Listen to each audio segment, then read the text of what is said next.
Please take me to the hospital. As I lay on the living room sofa with a high fever, my husband was busy preparing to leave. I don't think it's just a cold. Please take me to the hospital. I can't move on my own. My pleading voice did not stop my husband from moving. My husband is about to go on a trip to Hawaii with his cheating partner. It's impossible. If I take you there, we won't make it in time. We can't cancel the trip now either. He doesn't seem to care about my condition, just glancing at me. Perhaps he thinks he'll catch a cold, too. If you lie down for a while, you should be able to go by yourself by evening. I will be back after 5 days. Well, I'm out of time, so I'm going. Somewhere inside me, I may have hoped that my husband would cancel his trip if the situation was like this. Leaving me unable to move, the door was closed behind me. It was also the moment when the red thread that barely connected me and my husband was cut. In a hazy consciousness, I called someone. I woke up in a hospital bed after being transported by ambulance the next morning. When I realized it, my phone was full of calls from my husband. The calls started coming in about 2 hours after I was transported in an emergency. Oh, he did call me. As I stared blankly at the screen, my husband called again. Suddy. Please help me. Now, where do I start? At that moment, when the door closed, I had decided to erase all traces of my marriage to my husband from my heart. I smiled and spoke kindly to the scumbag on the other end of the phone.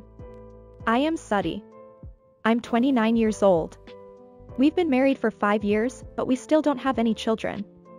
There's a reason for that, but now I think it's a good thing we don't have any. My husband Jackson is 32, 3 years older than me. He was a senior at the part-time job I had during my student days. After graduation, we met again by chance at the station and started dating after eating out a few times. My husband was very kind to me, and after 2 years of dating, we got married. When we were talking about where to live before we got married, we were in my room. Isn't this place good enough? It's close to New York, the station is right there, and it's big enough for 2 people to live in until they have a child, right? Huh? Oh, yeah, I guess so. Even if we try to find a more convenient place than this, it'll be too expensive to rent. And your father will be more relieved, won't he? Certainly, my father would be pleased. This apartment is owned by my father and is a family property with a spacious layout. It's a 6-story building, with only the top 2 floors being 2 rooms for singles, and I rented one of them. The dining room is big enough to accommodate a 2-person table and a sofa, so I've been using it as a living room since I was alone. Although it's for singles, it was spacious enough for 2 people to live in. That's right. Let's decide what to do after we get married. Money, housework, children, and so on. There are a lot of things to consider, aren't there? Yeah, I was only thinking about the wedding and the new house. It's like making a pledge, isn't it? It sounds fun. A pledge? Then let's write it down later and sign it. That's a good idea. From there, we decided on the rules for the 2 of us after getting married. Let's put 2/3 of our income into our account. We'll use it for living expenses and save the rest. Housework is difficult because I come home late, but I'll definitely clean the bathroom every day. And I'll clean on weekends. Thinking about the marriage life that was about to begin was fun and never boring. However, there was only one thing that our opinions clashed on. Also, let's not cheat on each other. Of course. But what if we do? What if Suddy cheats? Well, depending on the reason, I might forgive her. What about Suddy? No, I can't. I can't forgive it. Even if you're sorry, I still can't trust you. After thinking for a while, my husband nodded alone. Never cheat. If cheating is discovered, follow the other person's opinion. How about that? Great. Let's do that. So we wrote down the rules of the couple, which were not official, and signed them. I was convinced that there were no unpleasant agreements between us and that we would definitely succeed.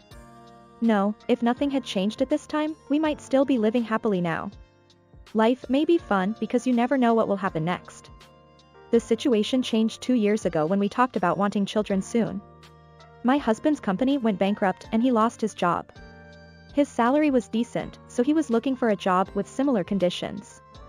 I'm working too, so find a place where Jackson can work comfortably rather than the amount of salary. I encouraged him, but his male pride wouldn't allow it, and he insisted on the amount of salary. If we have a child and Suddy can't work, it'll be a problem. I can't do housework as well as Suddy, so I want to be able to support my family by myself at least.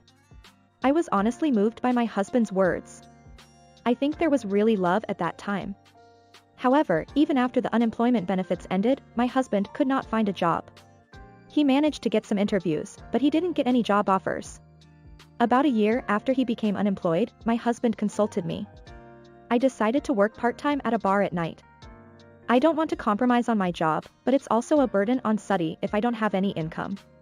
Really? Is it okay to work at night? I'm thinking of getting a qualification that will help me with my work while I'm taking the qualification course. I don't have much to appeal to in interviews.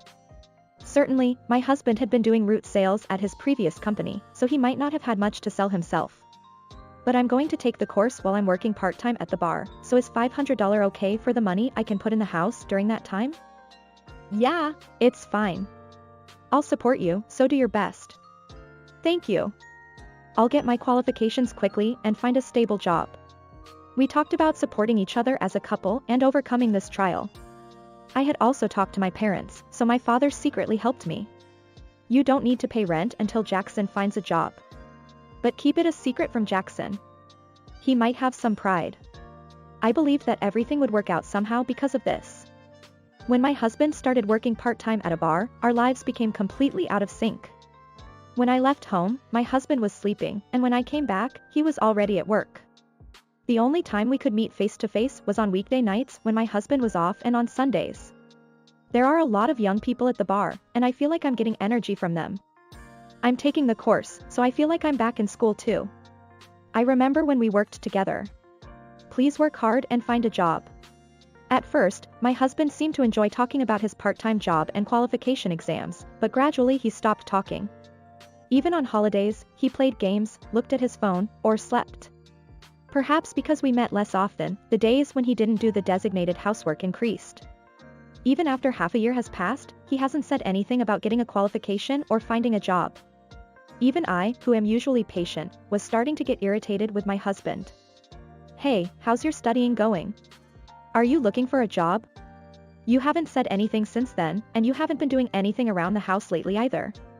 I might have said it in a bad way, but my husband replied. I'm looking for a job, but I haven't found one yet. I failed the exam the other day, so I'm trying again.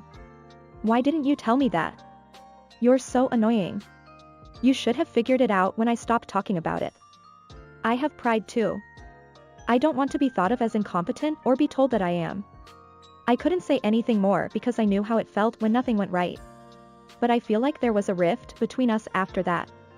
Maybe it was because I was being considerate of my husband and stopped saying anything, but he really stopped doing anything around the house. Then my husband started to change. When he was at home, he always carried his phone with him and would go out if he got a call even on holidays. I've become friends with the people at work. He started dressing and styling his hair like young people these days and wearing accessories that he had never been interested in before. I don't know how much my husband is earning from his part-time job, but he seems to have so much money even though he's only giving me $500 for living expenses. Today, he's getting ready to go out wearing a shirt I've never seen before. Is he paying for his classes properly? What about job hunting? Studying? Even though I'm being considerate, I'm still accumulating dissatisfaction and anxiety. You have that kind of clothes? If you have the money, can't you increase our living expenses? I end up speaking harshly. I don't want to blame my husband, but I have emotions too. When I see him acting so selfishly, I feel like I'm about to explode. Are you making fun of me for not having a job? Changing my hairstyle, buying clothes, and showing off to the people at work? After raising his voice, my husband muttered in a small voice as if throwing it away. I have to do this, or my pride will be shattered. And then he left without looking back at me. I knew that things couldn't stay the way they were, but I couldn't do anything at that time. One day, there was a drinking party with colleagues from work. Since the bar where my husband worked was nearby, I decided to surprise him and catch him after work so we could go home together. I wanted to laugh and talk with him for the first time in a while. Just as the young people from the company were going to a cafe, I took advantage of the opportunity to join them until the bar closed at 12 o'clock, and then I headed to my husband's bar. When I was waiting a little away, my husband came out after about 30 minutes. As I was trying to figure out the timing to call out to him while feeling nervous, a woman came out chasing after him. "Jackson, wait. Let's go home together." She was clearly younger and cuter than me. When they left the street, they linked arms without worrying about their surroundings and kissed on the street. While following them, I felt a different heart-pounding sensation than before. I was so nervous that I felt like I was going to throw up. I held up my phone to leave evidence, but my hands were shaking uncontrollably. I also captured the two of them entering the hotel on camera, but it was too far away and the blurriness was insufficient to be used as evidence. I was angry and shocked, and I couldn't sleep that night, but I couldn't bring myself to ask my husband about it the next morning. "Hey, I'm going on a trip to Hawaii with the people from work." "When? How much does it cost?" "It's okay. We've all been saving up for Hawaii. We're leaving on Monday, 2 weeks from now." I thought he was definitely going with that woman. So I wanted to use a detective agency to get clear evidence. It took less than a week for the results to come out. This was because my husband and the woman always went home together after work and met each other twice a week during the day. As expected of a professional job, they had captured the decisive photographic evidence that I couldn't get. Even so, I wondered what I wanted to do with that evidence. Do I want a divorce? Do I want my husband to come back to me? I don't even know myself, but since then, I've been going near the bar every night after my husband finishes work. And I was taking pictures while following the two of them around. Naturally, I was sleep deprived and lost my appetite because I went to work every day. As days went by, my colleagues started to notice that I looked pale and had lost weight. Even so, I was wide awake at night. I realized that something was wrong with me, but I couldn't stop. I might have wanted evidence that it was all a dream. On the day before the trip, my husband seemed to have come straight home after work. That day, I returned home feeling tired from work and my physical condition worsened significantly. I collapsed on the sofa and fell asleep. "Hey, are you awake? You don't look well." "Yeah, my head and body feel heavy." "Come on, you should sleep in bed properly." My husband supported me as I headed to the bedroom. Since I started working at night, I hadn't slept with my husband and had been lying on the sofa almost sleepless for the past 2 weeks. "Hey, it's tough. Stay with me today." I unintentionally spoke my mind out of loneliness. However, my husband immediately replied, "No, I can't. I'm going to Hawaii tomorrow, and it would be a problem if you caught my illness. I'll be in the next room, so go ahead and sleep." After throwing me onto the bed, my husband quickly left the room. When I realized that he didn't even say anything to worry about me, tears started to flow. I wanted to touch my husband's kindness again. Since tears kept flowing no matter how much I wiped them away, I fell asleep as I was. The next morning, I realized that my physical condition had worsened since the night before. I contacted my workplace to let them know that I would be taking the day off and headed to the kitchen. I was so thirsty that I couldn't stand it. Come to think of it, I hadn't eaten dinner or drunk anything yesterday. I felt dizzy when I walked and thought I would rest on the sofa in the living room. Maybe that was a bad idea, because I felt sick as soon as I sat down and couldn't move. How are you feeling? Did you contact your workplace? When I woke up to my husband's voice, it was already past noon. My face was abnormally hot, unlike before. I probably had a fever. "Please take me to the hospital." While I was lying on the sofa in the living room, my husband was preparing to leave in a hurry. I had never seen the clothes he was wearing today. "It doesn't seem like a normal cold. Please take me to the hospital. I can't move on my own." My pleading voice didn't stop my husband. My husband is going on a trip to Hawaii with his cheating partner. "I can't. I won't make it in time if I take you there. I can't cancel the trip now either." He only glanced at me and didn't seem to care about my condition. Maybe he thought he would be in trouble if he caught his cold. He even threw the blanket he brought from the bedroom at me.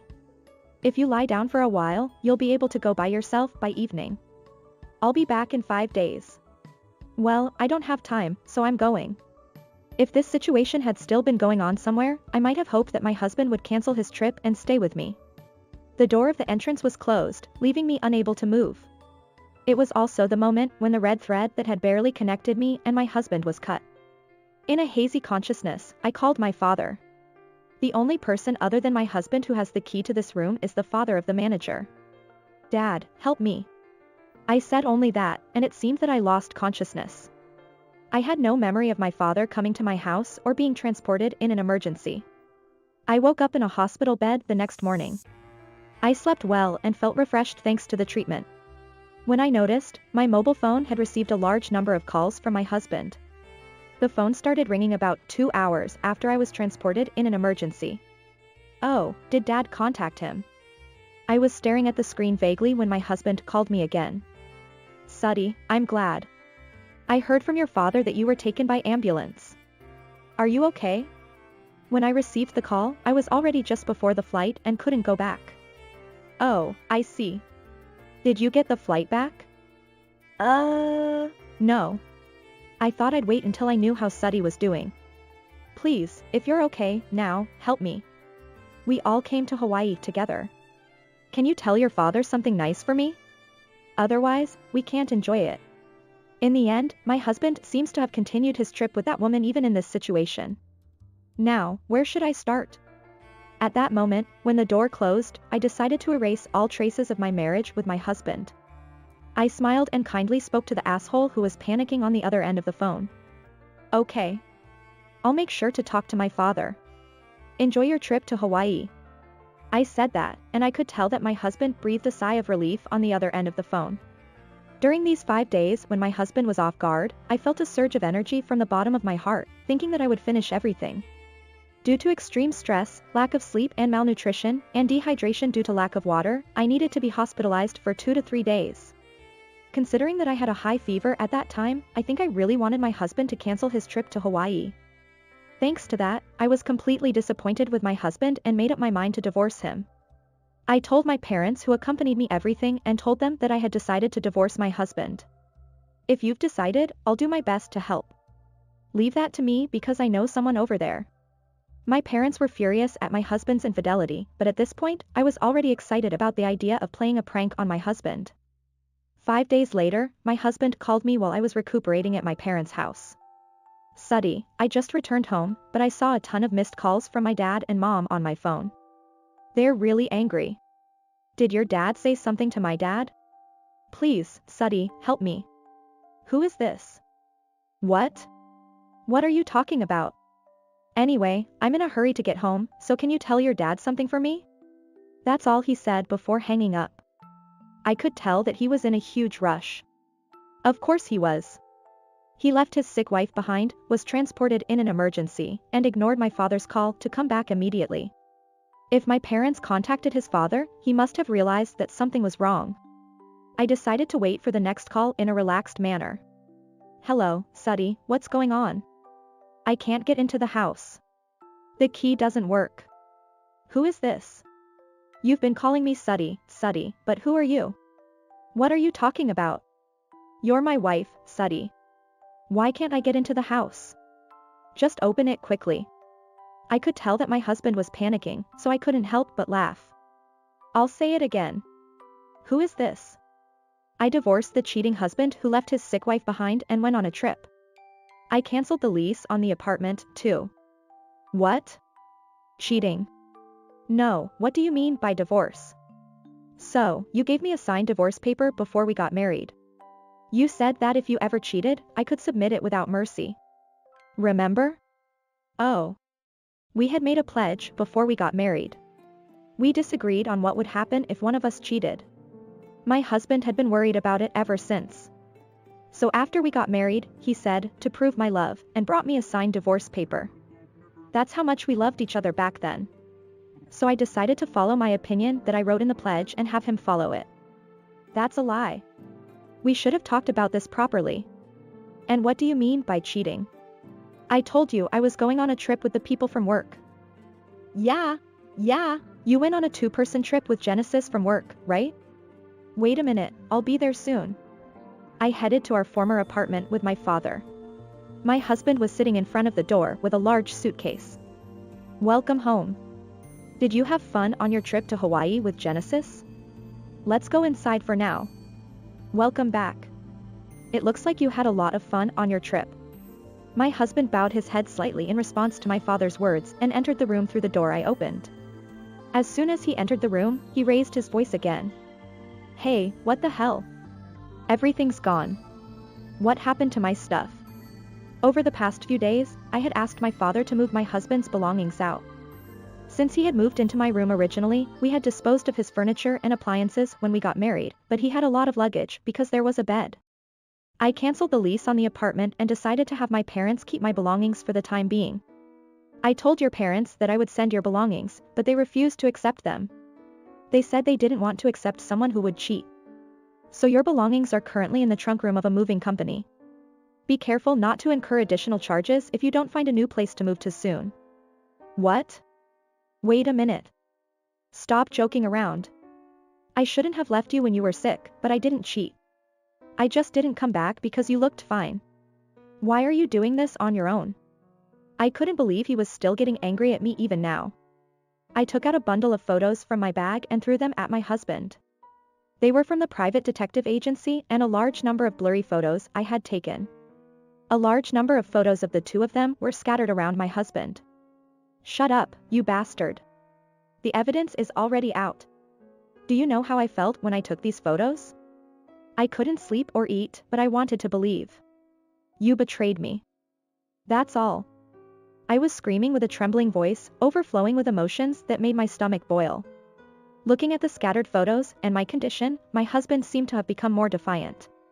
Were you following me? What the hell? I couldn't get a job, failed exams, and was irritated every day. I just went outside to find some peace. Don't make a fuss. What? So is it okay to cheat if you're irritated? I have pride too. I'm a husband, so it's embarrassing if I don't earn more than my wife. So I sought comfort from Genesis, a high school graduate and part-time worker. She's stupid, so she always praises me. It's your fault for not being kind. I couldn't help but sigh. My father seemed to feel the same way. I haven't said anything to Jackson until now, have I? Isn't that kindness? But I can't live with just my income anymore. We've been doing fine with just $50 a month. What's the problem? And you have savings, right? Don't complain. I was completely exhausted. Was this guy really this stupid? You know, have you ever thought about why we were able to live on $500 a month? It's because my father didn't accept rent. Savings are already empty. My husband looked surprised. Did he think I was a high-class person? Anyway, the divorce is already final. I'll hire a lawyer and sue for damages. Of course, I'll do it for Genesis too. And this is the contact information for the moving company. You can't take anything out of the trunk room, so you'd better decide on a new place to move to soon. Hey, are you serious? Are you going to abandon me? The moving and trunk room fees are paid later, so you'll have to pay for them yourself.